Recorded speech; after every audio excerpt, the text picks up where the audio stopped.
Somewhere beneath the Pacific Ocean, a drill bit broke through the seafloor and kept going.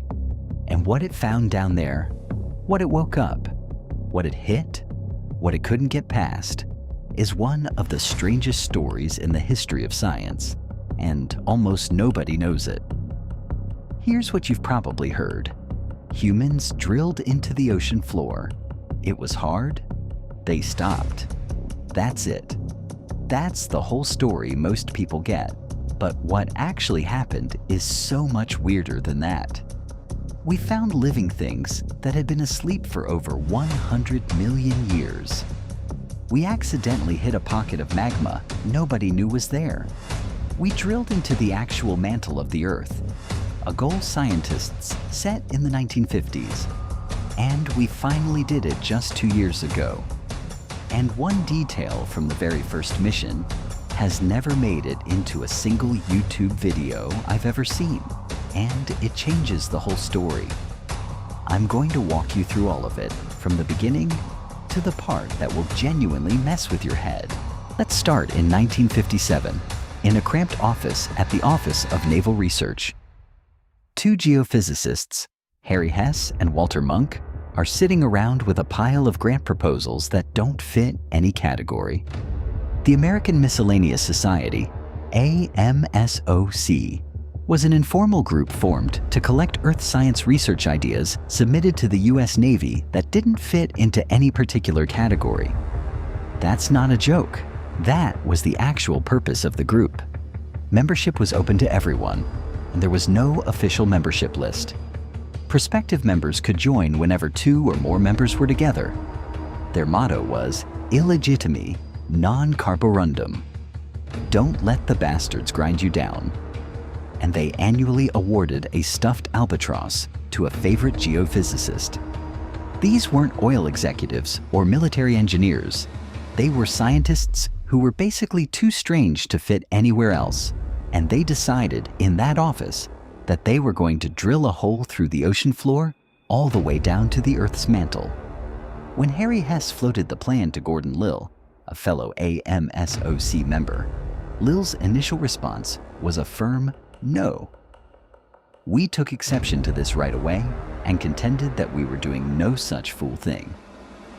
Undeterred, Hess and Munk presented their proposal to fellow AMSOC members who embraced the idea enthusiastically. So Project Mohole was born. And here's where the story takes its first unexpected turn, because the person who helped sell it to the American public wasn't a scientist.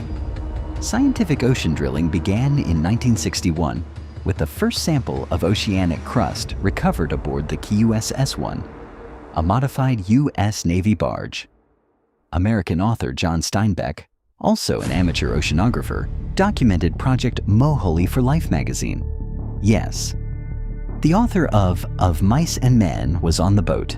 Between writing The Winter of Our Discontent in 1961 and winning the 1962 Nobel Prize, Steinbeck stayed on board for 10 days and wrote dispatches published in a big spread in Life. His vivid and enthusiastic accounts of the exploratory drillings captivated the public imagination, significantly boosting support for Project Mohole. In 1962, this wave of public and scientific enthusiasm culminated in Congress voting to back the project with an appropriation of more than $40 million. A Nobel Prize-winning novelist helped get a deep ocean drilling project funded, and then Congress quietly killed it. It was canceled in 1966 when its projected cost skyrocketed from $5 million to over $100 million. The American Miscellaneous Society dissolved. The hole never got drilled. And for decades, the mantle sat there untouched, waiting. But something happened during those early drillings that almost nobody mentions. The ocean floor didn't just sit there and let them work. The rocks fought back. Fractured rocks fell into the holes, often sealing them and forcing the scientists to start all over again. Drill bits broke, pipes bent. Valuable equipment was lost in the deep. The hole would close around the drill string like the ocean was trying to swallow the equipment whole. Every time they punched a hole in the seafloor, the seafloor tried to close it. That's not a metaphor. That's what the drilling logs say. And it's a pattern that would repeat itself across every single major deep drilling project that followed. Now here's the part I promised to come back to, and this is the one that almost nobody is talking about. But before I get there, I need to tell you about what scientists found when they finally did get down into the seafloor sediment, because it changes what you think is possible on this planet. When researchers drilled down roughly 75 meters into the seafloor, at a depth of almost 5,700 meters beneath the ocean's surface, they pulled up core samples and brought them into a lab. And inside those samples were microbes, ancient, dormant microbes. When scientists placed them in lab incubators, some of those organisms quickly became active, multiplying more than 10,000 times within just 68 days. The lead researcher described it like this: "We believe the community has remained there for 100 million years, with an unknown number of generations. Since the calculated energy flux for subsea floor sedimentary microbes is barely sufficient for molecular repair, the number of generations could be inconceivably low." Read that again. Barely sufficient for molecular repair. These things weren't growing. They weren't reproducing.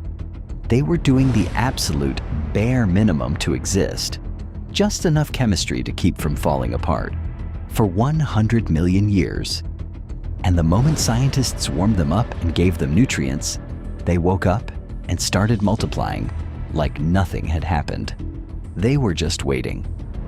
And here's the thing, that's not even the most surprising part of what lives under the ocean floor.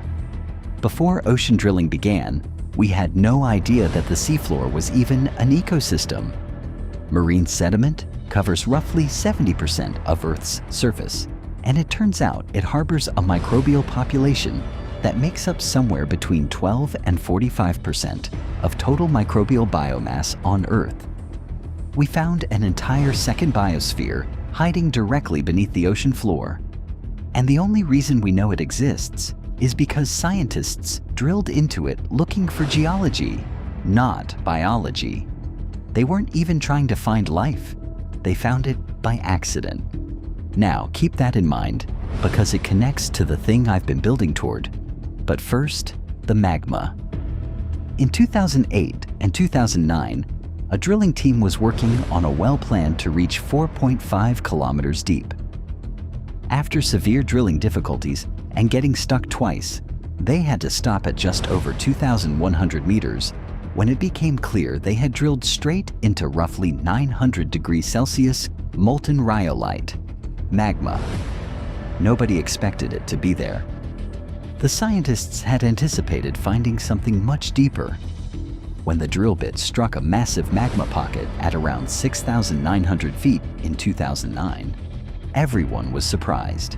And then, rather than abandon the site, they poured water down the hole and accidentally built what became the world's first magma-powered energy well.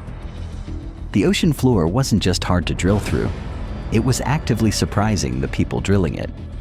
Every time, the Earth was hotter, stranger, and more resistant than the models said it should be.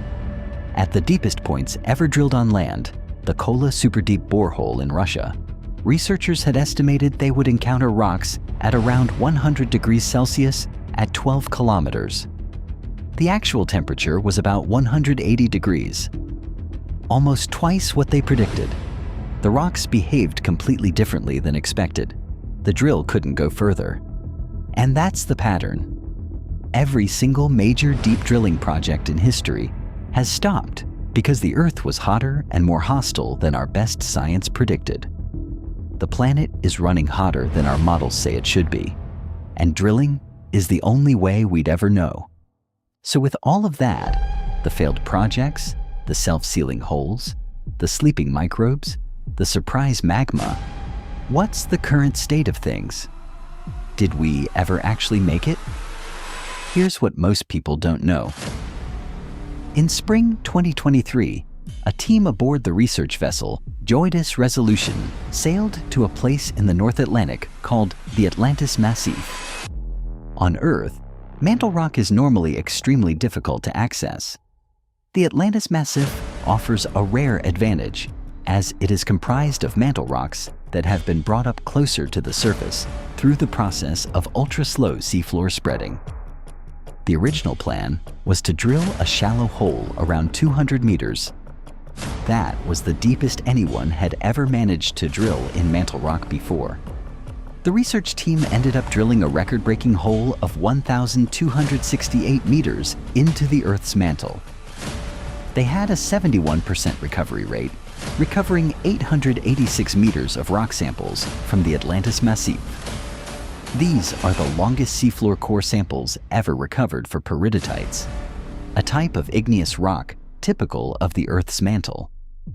The previous record was 200 meters in length with a 50% recovery rate. By drilling less than a mile into this spreading area, the resolution finally tapped into mantle and brought core samples to the surface. A geologic first, 66 years in the making. 66 years after Harry Hess and Walter Munk sat in that office with a pile of weird grant proposals, someone finally held mantle rock in their hands. It didn't trend. There was no movie about it. Most people reading this right now have never heard of it. And now, the thing I've been building toward, the thing that reframes all of it. At the same site, the Atlantis Massif, something else is happening. The intersection of mantle rock, seawater, and deep heat is producing something extraordinary. Organic chemicals. Abiotically synthesized format, short-chain hydrocarbons and methane, the building blocks of life, being generated with no biology involved. The chemistry of rock meeting water is spontaneously producing the same compounds that life is built from. The ocean floor is running its own chemistry experiment, and the leading hypothesis is that this is how life on Earth started. Not in a warm pond on the surface, but in the dark, at the bottom of the ocean, in the exact kind of environment that scientists have now drilled into and sampled for the first time. Think about what that means. The reason we drilled into the ocean floor was to study geology. What we found was a hidden biosphere, 100-million-year-old sleeping life, unexpected magma, temperatures twice what our models predicted, and now evidence that the ocean floor may be the birthplace of all life on this planet. Every single discovery was a surprise.